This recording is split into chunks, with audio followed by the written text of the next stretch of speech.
여러분, 말에 대한 말씀인데 말에 대한 속담도 많이 있죠. 말에 대한 속담, 어떤 속담들이 있을까요? 어떤 속담이 떠오르십니까? 말 한마디로 천냥빚을 갚는다. 이 말이 제일 먼저 떠오르더라고요. 그죠? 적절한 말 한마디가 큰 문제를 해결할 수 있다 하는 그런 의미의 말씀일 겁니다. 또 말이 많으면 실수가 많다, 그런 말도 있고, 그죠? 입은 삐뚤어져도 말은 바로 해야 한다, 그런 속담도 있죠. 말이 씨가 된다, 이런 말도 있고, 가는 말이 고와야 오는 말이 곱다.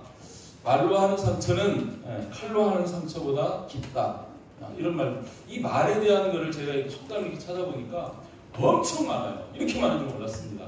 여러분이 다 말씀드리지 않지만 말은 은이고 침묵은 금이다. 그죠? 입에서 나오는 말은 산 넘어도 못 잡는다.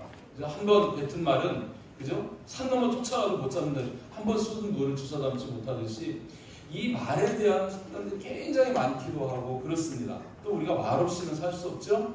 이 말이 너무 중요한데도 불구하고 우리는 말하는 기술이 부족한 것 같아요. 그죠? 말을 잘 못하고 사는 것 같아요. 여러분 어떻습니까? 말 좀 잘하고 계십니까?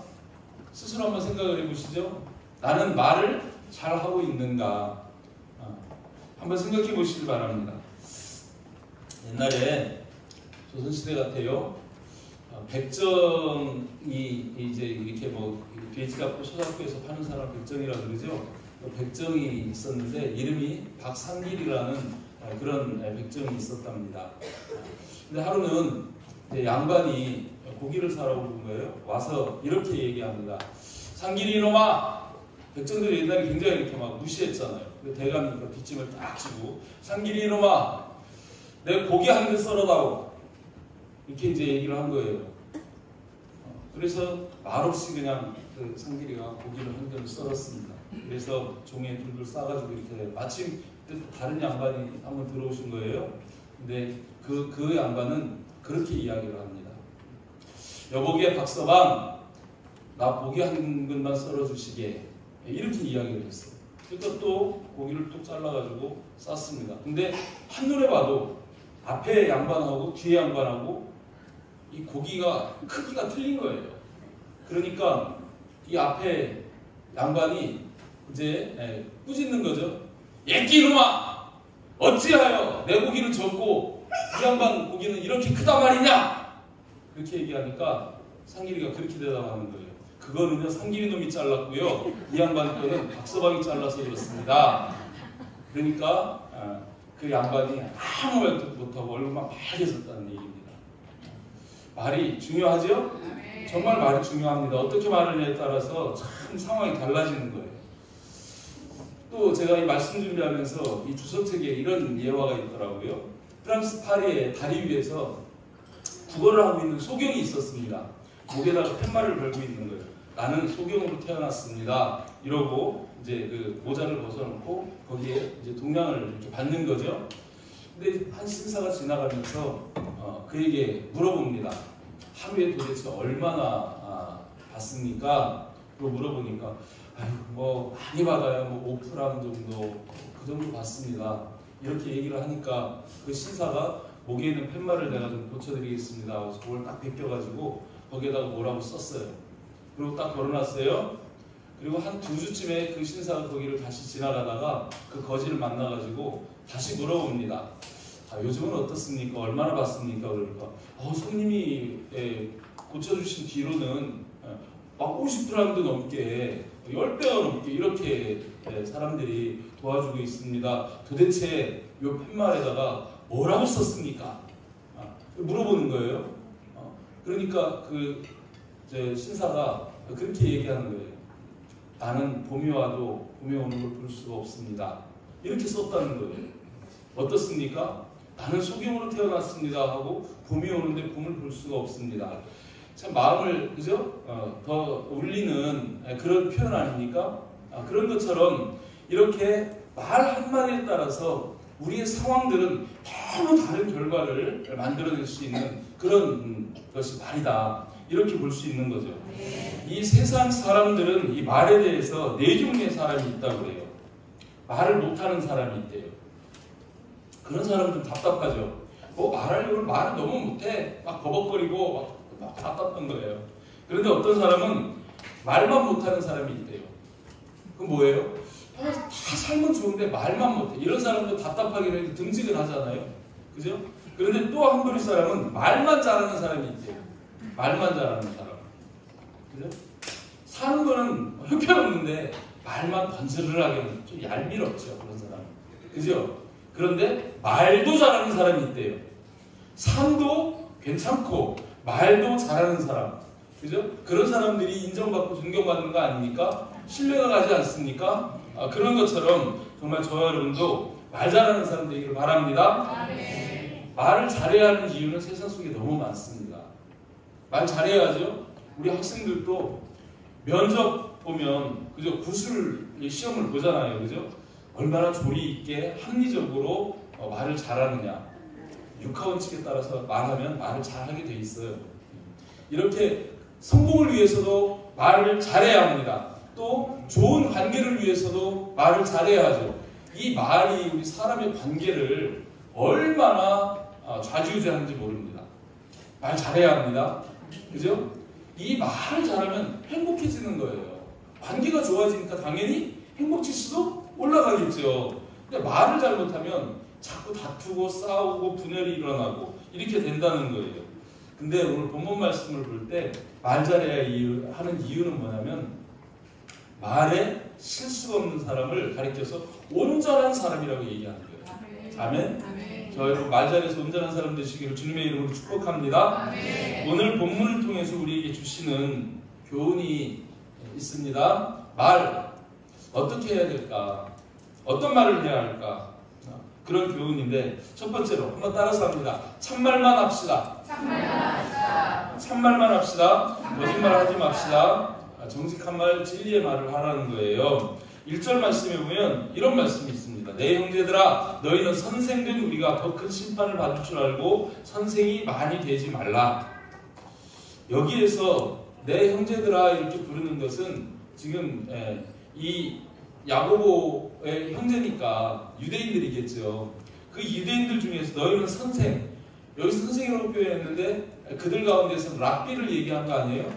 또 바리새인 서기관 같은 사람들, 백성들을 가르치는 선생 역할을 하는 사람들이 있는데 선생된 우리가 더 큰 심판을 받는다는 거예요. 그렇다 알고 선생이 많이 되려고 하지 마라 이렇게 얘기합니다. 특별히 왜 그럴까요? 잘못 가르치기 때문에 그래요. 우리는 정말 진리가 아닌 것은 진리인 양 잘못 가르칠 때가 많이 있습니다. 이때 당시 랍비들도 그랬죠. 사도행전 15장 1절 말씀을 보면 이런 말씀이 있습니다. 어떤 사람들이 유대로부터 내려와서 형제들을 가르치되 너희가 모세의 옥대로 할례를 받지 않으면 너희 구원을 받지 못하리라. 이거 맞아요? 맞는 말이에요? 유대인들이 율법, 모세의 법이라고 하면 율법이에요. 그 율법대로 할례를 받아야 구원을 받는다. 그렇습니까? 여러분 세례 받아야 구원 받습니까? 세례는 구원하고 아무 상관없어요. 물과 성령으로 거듭나야 한다. 물세례도 필요하지만 교인된 편이니까 정작 중요한 것은 성령 세례고, 그죠? 이 할례는 몸에 받는 이 아브라함의 후손들이 할례 받는 거하고는 구원하고는 아무 상관없습니다. 할례는 마음에 행하라고 말씀하시는 거죠. 그죠? 그런데 그때 당시 이 유대인 랍비들이 뭐라고 가르치냐면 이 안디옥 교회를 와서 거기에 있는 이방인 성도들에게 너희 이방인들 할례 안 받았으니까 할례 받아야 구원 받을 수 있다. 이렇게 잘못 가르치는 거예요. 이런 선생 되지 말라고 말씀합니다. 또 서기관들과 바리새인들의 특징이 있죠. 그죠? 이 랍비라고 하는 그들의 특징이 있습니다. 마태복음 23장에 보면 예수님께서 그들을 향해서 이렇게 얘기합니다. 화 있을진저 외식하는 서기관들과 바리새인들이요. 그 외식하는 것을 말씀합니다. 선생들이 랍비들이 바리새인들 서기관들이 외식하는 거예요. 그죠? 외식이 뭐예요? 언행이 안 맞는 거예요. 언행 불일치. 그리고 믿음과 행함도 다른 거예요. 신행 불일치. 이게 그들의 특징이었습니다. 그런 것들을 보면서 예수님이 마태복음 23장 3절에서 이런 말씀하잖아요. 그러므로 무엇이든 그들이 말하는 바는 행하고 지키되. 말은 옳다는 거예요. 그 말은 좋은 말이에요. 그러니까 말은 그들이 하는 행위를 본받지 말라. 그들은 말만 하고 행하지 아니하며. 여러분, 우리 가운데에도 우리가 많은 그런 위인들을 우리가 보게 되는데, 그 위인들의 특징은 뭐냐면요, 말만 잘하는 사람이 아니라 말대로 산 사람들입니다. 말대로 살았을 때 존경을 받는 거죠. 그죠? 그런 것처럼 그래야 되는데, 이 사람들은 언행이 불일치, 신행이 불일치. 그래서 예수님 그거를 외식하는 자들이라고 그렇게 말씀하는 걸 볼 수 있습니다. 그러면서 야고보서 1장 22절에서는 이렇게 권면하잖아요. 너희는 말씀을 행하는 자가 되고 듣기만 하여 자신을 속이는 자가 되지 말라. 이런 말씀을 합니다. 여러분, 우리가 오늘도 말씀을 여러분 듣잖아요. 귀가 즐겁습니까? 마음에 울림이 있습니까? 그런데 문 밖에 나아가면 어떻습니까? 그 말씀 붙잡고 말씀대로 살아내십니까? 그게 필요하다는 거예요. 그죠? 말씀을 행하는 자가 되고, 그죠? 듣기만 해서 나 자신을 속이는 자가 되지 말라는 거예요. 그건 자기를 속이는 거라고 말씀합니다. 그죠? 여러분, 들려진 말씀이 내 마음속에 잘 새겨져서 그 말씀을 따라 살고 말씀을 행하는 그런 신실한 그리스도인이 되시기를 주님의 이름으로 축복합니다. 아멘. 아멘. 또 여기에서 이 선생이 되지 말라고 그러는 것은 잘못 가르치는 것, 외식하는 것에 더해서 거짓말을 하지 말라는 그런 의미도 있습니다. 요한복음 8장 44절 말씀을 띄워놓고 보면 이런 말씀이 있어요. 너희는 너희 아비 마귀에게서 났으니 너희 아비의 욕심대로 너희를 행하고자 하느니라. 쭉 이렇게 하면서 뒤에 가서 보면 이제 그 속에 진리가 그 속에 없으므로 진리에 서지 못하고, 진리는 예수님이고 하나님의 말씀이죠. 그것이 없으므로 진리에 서지 못하고 거짓을 말할 때마다 제 것으로 말하나니, 그죠? 이는 그가 거짓말쟁이요 거짓의 아비가 되었습니다. 이렇게 말씀합니다. 이 뱀, 사탄, 그를 가리켜서 거짓말쟁이고 거짓의 아비라고 그렇게 이야기하는 것을 보게 됩니다. 그리고 우리가 그 마귀에서 난 자라는 거예요. 그리고 우리도 그 아비 따라서 거짓말하고, 그죠? 그렇게 한다는 거예요. 여러분, 이 거짓말이 어떨 때는 뭐 하얀 거짓말 뭐 이런 것도 얘기하지만, 하얀 거짓말이든, 그죠? 뭐 까만 거짓말이든, 거짓말은 하나님이 인정 안 하십니다. 아멘. 정직하시길 바랍니다. 아멘. 진리에 서기를 당부를 드립니다. 아멘. 여러분, 거짓말하는 게요, 우리가 뭐 예사로 생각할 수 있는데 성경에서는요 이거를요 굉장히 심각하게 말씀을 합니다. 계시록 21장 8절에 가서 보면 이 거짓말에 대해서 이렇게 표현을 합니다. 거짓말하는 모든 자들은 불과 유황으로 타는 못에 던져지리니 이것이 둘째 사망이다. 거짓말하는 모든 자들은 불과 유황으로 타는, 이게 지옥불이거든요. 그 지옥불에다가 던져버린다고 그렇게까지 말씀하시는 거예요. 차라리 여러분, 궁색하면 말을 하지 마시길 바랍니다. 그럴 때 쓰죠. 말보다 침묵이 더 가치 있다는 거예요. 침묵이 금이 될 때가 있습니다. 차라리 말을 안 하고 그냥 거짓말보다는 말을 안 하는 것이 더 낫다고 이렇게 얘기합니다. 2절 말씀에서도 우리 보면 우리가 다 실수가 많으니 만일 말에 실수가 없는 자라면 곧 온전한 사람이라 능히 온몸도 블레시우리라 이렇게 얘기해요. 이 말의 실수, 어떤 실수입니까? 잘못 가르치는 것, 외식하는 것, 거짓말하는 것, 이런 것이 실수입니다. 그런 실수가 없기를 바랍니다. 흔히 많은 사람들이 이런 이야기도 합니다. 그의 말이 그의 인격이다. 이런 이야기를 하죠. 인격, 인품이다. 그죠? 이 품자를 한자로 쓰면은 어떻게 쓰던가요?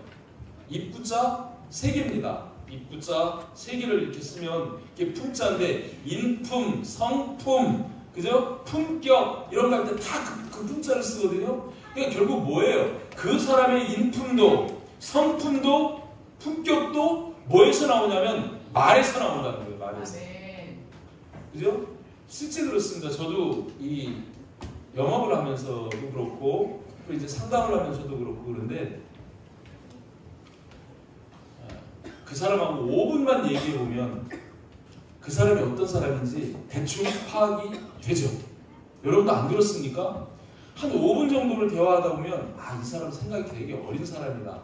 좀 천박한 사람이다. 이 사람이 어떤 성향의 사람이다. 그런 거 대충 읽혀지지 않습니까?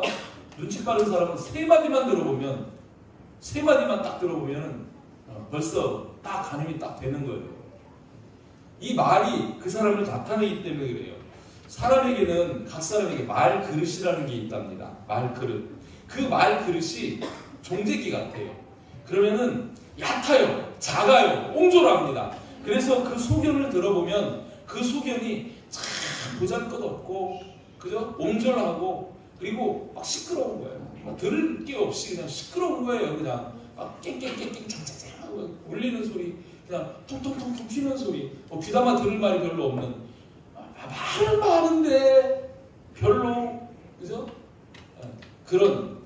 근데 정말 이런 항아리 같은 그런 말그릇을 가지고 있는 분이 있다는 거예요. 그런 사람들은 말 한마디 한마디가 신중하고, 그죠? 그 말이 들려올 때 그 말에 울림이 있어서 상대방을 감동시키고 설득시키고, 그런 말에 힘이 있는 그런 말, 그죠? 막 어떤 사람은 말 한마디 하면 금방 그냥 그것에 대해서 그냥 말을 막 톡톡톡톡 막 뱉어내는데, 이런 사람들은 말을 들으면서 그 말을 속에서 새기고 그 말에 대해서 어떻게 이야기를 풀어갈 건지 생각하고 단어를 고르고 신중하고 좀 정중하게 이렇게 깊은 가치 있는 그런 단어들로 이렇게 말을 표현을 할 때 그런 사람을 보면 함부로 못하잖아요. 벌써 이렇게 말을 들어보면 그 사람의 인품에 압도될 때가 있습니다. 그죠? 특별히 저는 그런 경험을 많이 하거든요. 우리 목사님들을 이렇게 만나다 보면 어떤 목사님들은 그냥 이 종제기 같은 그런 분도 사실 있어요. 근데 어떤 목사님들은 이렇게 말을 건네보면 그 말에 대해서 깊이 있는 그런 말씀으로 영향력을 이렇게 끼치는 그런 분들이 계십니다. 있다는 거예요, 여러분. 저와 여러분은 말그릇이 얼마 정도나 됩니까? 여러분 종제기입니까? 바가지 정도 됩니까? 아니면 큰 항아리처럼 좀 그렇습니까? 한번 생각해 보시기를 바랍니다.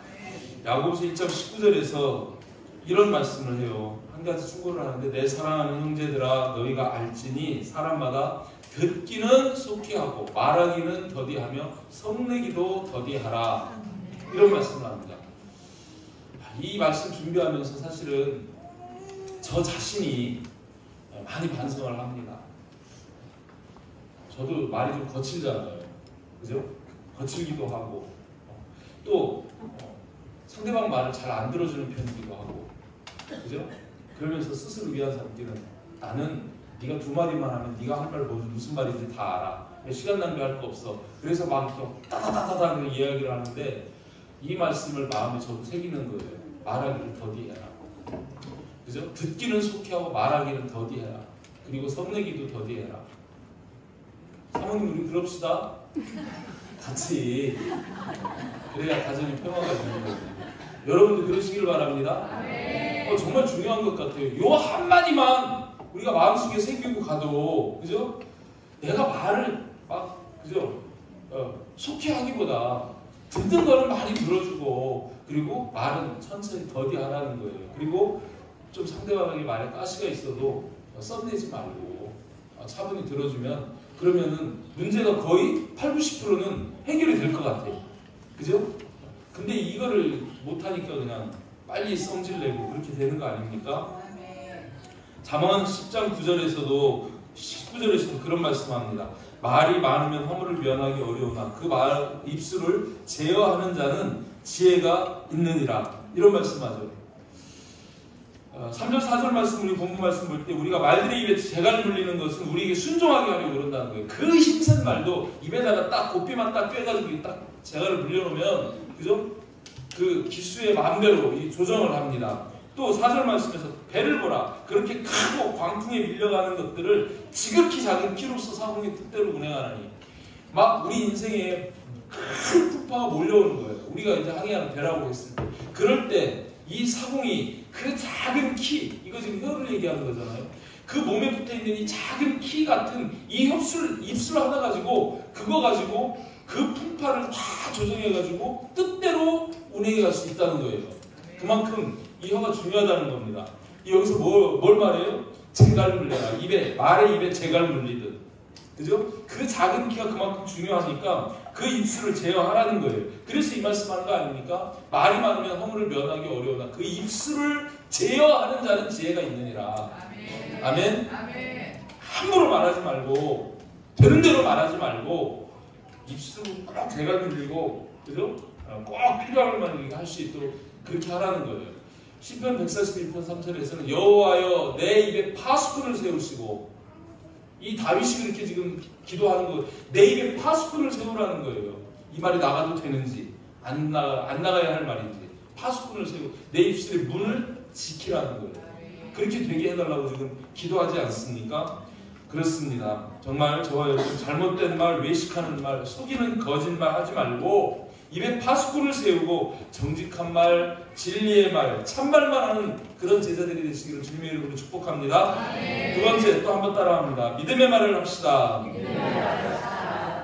6번에 이런 말씀, 6절에 이런 말씀이에요. 혀는 곧 불이요 불의의 세계라. 혀는 우리 지체 중에서 온몸을 더럽히고 삶의 수레바퀴를 불사르나니 그 사르는 것이 지옥불에서 나느니라. 이러면 혀는 곧 불이래요. 우리 혀가 불이래요. 불. 그리고 불의의 세계라고 이렇게 말합니다.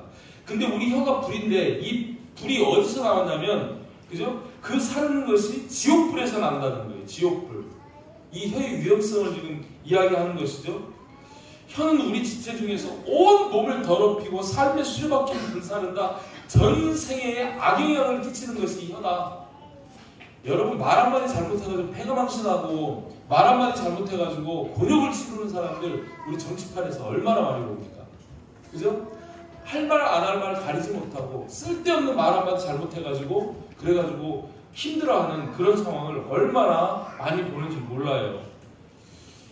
우리 명심보감에도 보면 이런 표현이 있습니다. 구시화지문 설시참신도라는 이런 말이 있더라고요. 전에 저희 아버님한테 내가 이 명심보감 배울 때 들어봤던 말씀입니다.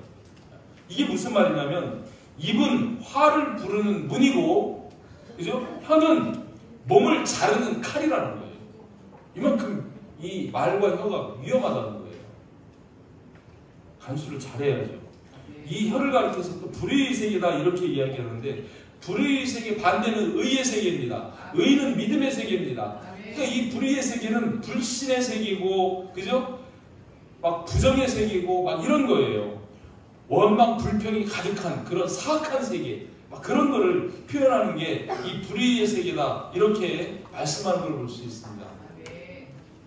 여러분, 아담과 하와가 타락할 때 제일 먼저 타락한 게 혀입니다. 말입니다. 맞아요? 하나님이 먹으면 반드시 죽으리라 하는데 이 혀가 타락하니까 먹으면 죽을까 하노라. 그죠? 이 말부터 타락한 거예요. 그러니까 이 타락한 말을 가지고 하나님을 대적하고 그 뒤에 가서 10장쯤 가보면 무슨 일이 생겨요? 그들이 하나님을 대적합니다. 뭐예요? 바벨탑을 쌓아버리잖아요. 그래서 하나님이 어떻게 해요? 이들이 언어가 하나로 그 언어와 말로 하나님을 대적하니까 이 언어를 복잡하게 하겠다고 그래서 다 그냥 막 그 사람들이 언어를 다 막 섞어서 서로 소통하지 못하게 이렇게 만드시는 거잖아요. 그건 뭐예요? 그만큼 우리 말이 타락했다는 거예요. 사람이 타락할 때 말도 타락한 거예요. 그래서 우리가 이 죄 문제를 생각할 때 말로 짓는 죄, 이거 심각하게 생각해야 합니다. 아멘? 조심해야 된다는 거예요. 특별히 어떤 말을 조심해야 됩니까? 원망하는 말. 민수기서 10장 27절 28절 말씀 보면 나를 원망하는 이 악한 회 중에 내가 어느 때까지 참으랴. 이스라엘 백성들이 출애굽해가지고 광야를 지나가서 광야에서 하나님 앞에 계속 원망을 막 쏟아내는 거예요. 막. 그러면서 왜 막 모세한테도 원망하죠? 왜 우리를 이끌어내서 애굽에서 죽게 놔두지? 애굽으로 돌아가자. 그 고기가마귀 곁으로 가자. 배불리 먹을 때 얼마나 좋았더냐? 막 그러면서 이 광야에서 죽여 죽는다고 막 하나님 앞에 막 원망을 하는 거예요. 하나님 만나 한 번도 안 주신 적 없는데, 반석에 생수 안 내주신 적 없는데 이 원망 불평하는 거예요. 그러니까 하나님이 뭐라고 해요? 그 원망하는 말을 내가 들었도다. 그러면 28절에 이렇게 말씀합니다. 그들에게 이르기를 여호와의 말씀에 내 삶을 두고 맹세하노라. 너희 말이 내 귀에 들린 대로 내가 너희에게 행하리니. 이렇게 말씀하시고 무슨 일을 하셔요? 20세 이하만 나가고 20세 이상은 여호수아 갈렙 두 사람 빼놓고 너희들 가나안 땅에 절대 결단코 들어가지 못하리라 하시고 차고 광야에 엎드러지게 하시겠다고 말씀하시고 그대로 해버렸습니다. 하나님은요, 우리 보고 계십니다. 아멘. 우리가 하는 말 다 듣고 계십니다. 아멘. 모든 것이 다 기록되고 있고 녹화되고 있는 거예요. 아멘. 무서운 겁니다. 그리고 너희 말이 내 귀에 들린 대로 하신다는 거예요. 그래서 여러분 특별히 이 원망의 말 하지 않아야 할 줄 믿습니다. 아멘. 잠언서 18장 20절 21절에 또 이런 말씀하시거든요. 사람은 입에서 나오는 열매로 말미암아 배부르게 되나니, 이런 말씀도 해요. 21절에서 죽고 사는 것이 혀의 힘에 달렸나니, 그죠? 혀의 열매를 먹으리라, 이렇게 말씀하는 걸 볼 수 있습니다. 열매 좋은 거죠, 그죠? 여러분 맛있는 말 하시길 바랍니다. 아멘. 희망의 말을 하시길 바랍니다. 아멘. 긍정의 말을 하시고 위로와 격려의 말을 하시길 바랍니다. 아멘. 칭찬의 말을 하시길 바랍니다. 아멘. 그렇게 말하는 사람은 배부르게 된다는 거예요. 아멘. 그런 사람을 하나님이 배부르게 그 열매를 먹게 하시겠다고 그렇게 말씀하시는 겁니다. 아멘. 그래서 시편 39편 1편에서는 이런 말씀도 해요. 내가 말하기를 나의 행위를 조심하여 내 혀로 범죄하지 아니하리니. 오늘 기도한 권사님이 아마 이 말씀을 기억하셨던 것 같아요. 여러분, 혀로 범죄하지 아니하리니. 악이 내 앞에 있을 때 내가 내 입에 재갈을 먹이리라. 이렇게 고백하고 있는 것을 또 보게 됩니다. 기억하시길 바랍니다. 주님은 너희 말이 내 귀에 들린 대로 행하리라. 여러분이 축복하면 축복이 되는 거고, 들린 대로 이렇게 하신다는 거예요. 더러운 말, 불같은 말, 성내는 말, 원망의 말 줄이십시다. 같이 줄여가시길 바랍니다. 7절, 8절에서는 여러 중의 짐승과 새와 벌레와 바다의 생물은 다 사람이 길들일 수 있고 길들여 왔거니와. 사실이죠? 창세기 1장 28에 다 정복하라 그러고 다스리라 하시니까 우리가 이렇게 할 수 있고 해왔는데, 혀는 길들일 사람이 없나니 쉬지 아니하는 악에 죽이는 독이 가득한 것이라. 근데 실제 길들일 사람이 없는 게 맞지만 길들일 수 없다면 주님이 뭐하러 이렇게 말씀하시겠어요? 길들일 수 있는 방법이 있으니까 그렇죠? 오늘 본문 말씀에서 이 혀를 길들이는 방법을 몇 가지로 말씀하시죠? 첫 번째는 재갈을 물려라. 입에 재갈을 물려라. 두 번째는 뭘 말씀하십니까? 파수꾼을 세워라. 이렇게 말씀하시는 거예요. 이 재갈을 물리고 파수꾼을 세우고 또 우리가 말이 고와지기 위해서는 하나님 성령님의 역사를 구해야 합니다. 아멘. 아멘. 아멘. 자, 두 번째는 부정적인 말 하지 말라는 거죠. 부정적인 말, 긍정적인 말을 하라는 거예요. 아멘. 긍정적인 말, 부정적인 말의 반대는 긍정적인 말이잖아요. 이 부정적인 말을 여러분 계속하면은요, 사람이 어떻게 됩니까? 너는 못해. 니까 짓게. 네가 뭘 해? 너는 안 돼. 이렇게 자녀들에게 계속 얘기를 해보세요. 그럼 그 자녀들이 어떻게 될 것 같습니까? 아무것도 안 합니다. 나는 해도 안 되는 인간이야. 무기력하게 그냥 퍼져 있는 거예요. 그러다가 어떻게 돼요? 우울증이 들어오는 거예요. 그래서 우울증이 생기는 거예요. 낙심합니다. 절망합니다. 그러면서 속으로는 스트레스를 엄청 받는 거예요. 그러다 보면 건강도 해치고 창의성도 없고, 그죠? 뭐 생산성도 없고, 인생이 보면은 그냥 뽑아놓은 풀처럼 날마다 하루하루 지나면 지날수록 그냥 처져가고 말라가고 이렇게 되는 거예요. 부정적인 말을 하면. 그래서 정말 이 부정적인 말을 우리 입술에서 없애야 됩니다. 부정적인 말은요, 관계도 깨고 자존감도 떨어뜨리고 이건 안 되는 거예요. 근데 거꾸로 뒤집어져. 여러분, 긍정적인 말을 해요. 너도 할 수 있어. 너도 주님이 도와주실 거야. 무슨 일이든 너도 할 수 있어. 잘 될 거야. 걱정하지 마. 근심하지 마. 그런 거 힘들지만 이 시기 지나면 좋은 날이 올 거야. 지금 터널이라고 생각해. 금방 막 햇빛이 비칠 거야. 막 긍정적이고 희망적이고 막 이런 얘기를 막 해줘 보세요. 그러면 거의 다 죽어가다가도 되나? 될까? 되겠네? 된다! 하자! 막 이러면서 막 일어나는 거예요. 안 그렇습니까? 어떤 말을 하시겠습니까? 우리 자녀들에게 맨날 쥐박으면서 이 문디 같은 놈아 좀 가만히 좀 있어라 이러지 말고 맨날 실수한다고 욕하지 말고 여러분 실수하고 실패하는 거 그게 성공의 지름길입니다. 실패하지 않는 사람이 성공하는 거 봤어요? 실수하지 않는 사람이 잘 되는 거 봤어요? 실수하고 실패하니까 깨닫고 딛고 일어서면서 더 잘 되는 거죠. 여러분 칭찬의 말을 잘 해주시기를 바랍니다. 심각한 이 말씀에 대해서 마태복음 12장 36절 37절에 이런 말씀도 하십니다.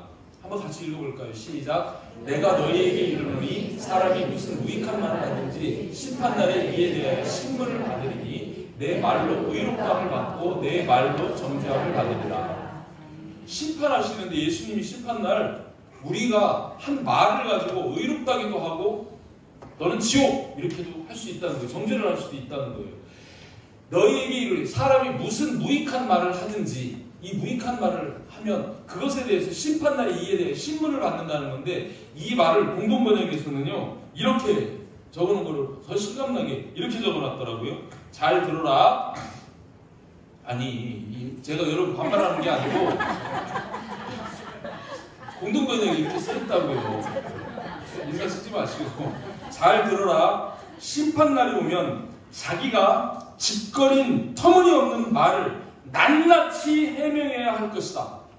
이렇게 써놨어요. 여러분 심판날 앞으로 한 30년 50년 있다가 주님 오시다가 가정을 합시다. 그때 가가지고 오늘 내가 짓거린 이 쓸데없는 터무니없는 말 이 말에 대해서 주님이 이제 신문을 하신다는 거예요. 물어보는 거예요. 재수야 너 그때 왜 옆에 있는 그 권사님에게 이렇게 말해가지고 상처를 줬는지 해명해봐. 기억해요? 기억도 못할 거야. 그죠? 근데 주님은 그것을 낱낱이 해명해야 한다는 거예요. 왜 그랬는지 해명해보라는 거예요. 그래가지고 그게 맞지 않으면 정죄하시겠다는 의미예요. 그만큼 무섭습니다. 이거 성경에 있는 말씀이 제 말이 아니고 내 말로 의롭다함을 받고 내 말로 정죄함을 받는 이만큼 말이 심각하고 중요한 겁니다. 여러분 다시 한번 우리는 그리스도인으로서 이 원망 부정의 말이 아니라 믿음의 말, 감사의 말, 긍정의 말을 하는 그런 저와 여러분 될 수 있기를 주님의 이름으로 축복합니다. 세 번째 또 한 번 따라합니다. 축복의 말을 합시다. 저주하는 말 하지 말라는 거예요. 자, 9절 말씀 보면 이것으로 우리가 주 아버지를 찬송하고 이것은 혀를 얘기합니다. 이 혀로 주 아버지를 찬송하고 또 이것으로 하나님의 형상대로 지음받은 사람이 쉽게 얘기하면 하나님의 자녀를 그러니까 아버지를 찬송하고 그 아버지의 자녀를 저주하는 이 말이 돼요? 그 아버지를 찬송하면서 그 아버지가 창조한 그 자녀를 저주를 한다는 거예요. 이게 말이 안 되잖아요. 여기서 하는 말씀 그 말씀이거든요. 저주 하나님 한 입에서 찬송과 저주가 나옵니다. 내 형제들 이것이 마땅하지 아니하니라. 마땅하지 않지 않다고 얘기하는 거예요. 성경은 우리에게 그 누구도 저주하라고 말씀하지 않습니다. 저주하지 마시길 바랍니다. 원수도 사랑하라고 그래요. 저주하는 거는 하나님의 뜻권이지 우리의 원한이 아니에요. 우리는 저주하면 안 되는 거예요. 욕으로도 저주하면 안 되고 그 자녀들이나 이웃에 대해서 저주하면 안 돼요. 저주하지 말라는 거예요. 이렇게 말씀하시고 11절에서는 샘이 한 구멍으로 어찌 단물과 쓴물을 내겠느냐. 여기에서 단물은 반석에서 나오는 생수 같은 거예요. 사람을 살리는 그런 말과 또 한쪽으로는 쓴물, 마라의 쓴물처럼 먹으면 죽는 물, 그런 쓴물을 내겠느냐. 어떻게 살리는 물을 여기에서 내기도 하고 죽이는 물도 막 내겠느냐. 살리는 말도 하고 죽이는 말도 하겠느냐. 하나는 빼야지. 뭘 빼야 돼요? 죽이는 말을 하지 말자는 거예요. 살리는 말만 하자는 거예요. 그걸 또 여기에서 이렇게 중복해서 강조하시고 또 강조합니다. 12절 말씀 보면 내 형제들아 어찌 무화과나무가 감람 열매를 포도나무 무화과를 맺겠느냐. 이와 같이 짠 물이 단물을 내지 못하느니라. 이런 말씀하는 거예요. 열매를 보면 그 나무를 안다고 합니다. 말의 열매를 보면 그 사람을 아는 거죠. 그죠? 그의 말이 그의 열매라는 의미하고 같은 거예요. 그죠? 우리가 열매 맺어야 하는데 그 말로 사실 우리가 열매 맺는 거 아닙니까? 그렇게 말씀합니다. 그래서 저와 여러분들은 특별히 저주하지 않고 축복하는 말을 해야 할 수 있습니다. 민수기서 1장 24절에서 27절 말씀 보면 하나님께서 제사장들에게, 아론의 아들 제사장들에게 명령을 하십니다. 이렇게 축복하라. 앞에서 아론의 자손들은 이스라엘 백성들 이렇게 축복하라 하시면서 어떻게 해요? 여호와는 내게 복을 주시고 너를 지키시기를 원하며 여호와는 그 얼굴을 내게 비추사 은혜 베푸시기를 원하며 여호와는 그 얼굴을 내게로 향하여 이르사 평강 주시기를 원하노라 할지니라 하라. 그들은 이같이 내 이름으로 이스라엘 자손에게 축복할지니 내가 그들에게 복을 주리라. 저와 여러분이 제사장입니다. 이 시대 우리들이 제사장이에요. 우리가 축복하면 축복할지니 너희가 축복하면 내가 그들에게 복을 주리라. 축복해야 된다는 거예요. 저주하지 말고. 특별히 또 마태복음에서 예수님도 그런 말씀하세요. 10장 13절에 너희가 어느 집에 들어가서 집에 들어가면 먼저 평안을 빌라 그러죠? 평안을 빌을, 그 빈 평안이 그들에게 합당하지 않은 그 평안이 누구에게 온다고요? 내게 돌아온다는 거예요. 여러분 축복도 마찬가지 개념이거든요. 그죠? 평안도 축복인데, 축복이 평안이고 평안이 축복인데, 이거를 빌어주면 그 사람이 받지 못할 상황이면 그 빈 복이 내게 온다는 거예요. 그 평안이 내게 오고 그 축복이 내게 온다는 거예요. 그러니까 여러분 도둑놈 같은 놈들 골라가지고 축복하시길 바랍니다. 그러면 그 복 받기가 영 어려울 거 아니야. 그럼 그 복이 어디로 갈까? 다시 내게로 다 오겠지. 그렇다고 그렇게 하면 안 되고. 네? 여러분 그저 우리는 어떤 상황에서든지 축복만 하시길 바랍니다. 저주하지 말고. 특별히 또 선한 말을 하라 그러죠. 그죠? 왜 선한 말을 하라고? 이 선한 말을 하라는 게 굉장히 중요한데요. 선하신 분이 누굽니까? 하나님 한 분만 선하신 분이에요.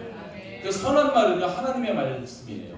그죠? 하나님의 말씀에서 그 선한 말을 하라는 것은 하나님의 말씀, 그리스도의 말씀, 복음 그거를 말하라는 거예요. 우리가 해야 할 말은 축복하고 복음을 전하는 말을 하는 겁니다. 이 복음만큼 만약에 이 복음을 그 사람이 듣고 살아난다면 그것보다 더 큰 축복이 어디 있어요? 최고의 축복의 말이 복음입니다. 아멘? 그러니까 하나님이 우리에게 당부하는 게 축복해라. 축복하되 무슨 말을 하느냐? 선한 말 해라. 선한 말이 무슨 말이냐? 하나님의 말씀, 그리스도의 말씀, 복음이다. 이거 말씀하시는 거예요. 아멘? 마태복음 10장 35절에서 선한 사람은 그 쌓은 선에서 선한 것을 내고 악한 사람은 그 쌓은 악에서 악한 것을 내느니라. 그죠? 우리 마음에 선한 것이 쌓여야 합니다. 하나님의 말씀이 쌓여야 합니다. 그러면 하나님의 말씀이 나오게 돼 있다는 거예요. 그거를 골로새서 3장 16절 17절에서는 이렇게 표현합니다. 그리스도의 말씀이 너희 속에 풍성히 거하여 모든 지혜로 피차 가르치며 권면하고 그리스도의 말씀으로 가르치고 그리스도의 말씀으로 권면하고 그리고 시와 찬송과 신령한 노래를 부르며 감사하는 마음으로 하나님을 찬양하고 또 무엇을 하든지 말에나 일에나 다 주 예수의 이름으로 하고 그를 힘입어 하나님 앞에 감사하라. 아멘. 주 예수의 이름으로 말하라는 거예요. 아멘. 내가 내게 있는 걸 말하는 게 아니라 주 예수의 이름으로 말하라고. 좀 그랬으면 좋겠어요. 내가 예수의 이름으로 말하느니 앞에 이렇게 붙여놓으면은 그 뒤에 막 거친 말, 나쁜 말, 더러운 말, 싸가지 없는 말 이런 말 하겠습니까?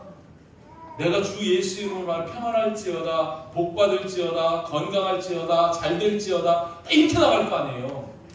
그랬으면 좋겠어. 여러분 말하기 전에 속으로 내가 주 예수의 이름으로 말하느니 하면서 이렇게 말하면 좋은 말만 할 수 있을 것 같아요. 그래서 여기에서 이런 말씀하시는 거예요. 그 마음속에 있는 그 쌓은 것, 그리스도의 말씀이 너희에게 풍성히 거해서 어떻게 말하냐면 다 주 예수의 이름으로 하고 말에나 일에나, 그죠? 예수의 이름으로 하고 이렇게 말씀하시는 거죠. 그죠? 말씀이 풍성히 거하면 주 예수 이름으로 말하면 축복의 말, 사랑의 말, 감사의 말, 격려의 말, 위로의 말, 칭찬의 말 이런 말만 나올 줄 믿습니다. 우리 우리가 그리스도인이니까 당연히 우리는 그렇게 해야 할 줄 믿습니다. 사도행전 2장 4절에서도 그런 말씀 있잖아요. 그들이 다 성령의 충만함을 받고 성령이 말하게 하심을 따라 말하기를 시작하니라. 성령이 말하게 하시는 그 말을 하기를 원합니다. 아멘. 그게 복음이지만 여기에서는 이제 복음을 증거하는 거지만 정말 저와 여러분 우리 입술에 파수꾼을 세우고 성령이 말하게 하시고 내 안에 있는 그 선하신 하나님의 말씀이 풍성해서 예수 이름으로 말하는 그런 저와 여러분 되시기를 원합니다. 우리는 하나님의 자녀입니다. 저와 여러분은 그리스도인들입니다. 세상 사람들하고 달라요. 그죠? 그래서 이번 주부터 정말 저와 여러분 다시 한번 사용하는 언어를 혁신하기를 원합니다. 아멘? 잘못된 말, 외식하는 말, 거짓말 하지 말고 참말만 합시다. 그리고 부정적인 말, 원망의 말, 불신의 말 하지 말고 믿음의 말을 합시다. 긍정적인 말을 합시다. 비난, 조롱, 멸시, 저주의 말 하지 말고 축복의 말을 합시다. 광풍에 밀려가는 그 큰 배를 작은 키로 저에서 안전하게 운행하듯이 정말 말 많고 탈 많은 세상 가운데에서 말에 실수가 없이 온전한 사람이 되기를 주님의 이름으로 축복합니다. 그를 위해서 우리 한번 따라서 한번 합시다. 가정에서 말 좀 잘해봅시다. 아멘입니까? 직장, 학교에서 말 좀 잘해봅시다. 특별히 셀에서 말 좀 잘해봅시다. 교회에서 말 좀 잘해봅시다. 이것만 지켜주면 상처받는 사람이 없을 거예요. 그죠? 이걸 잘못하니까 가정에서, 직장에서, 교회에서, 셀에서 상처를 받는 거예요. 정말 말 좀 잘하는 그런 우리가 되기를 거듭 주님의 이름으로 축복합니다. 네.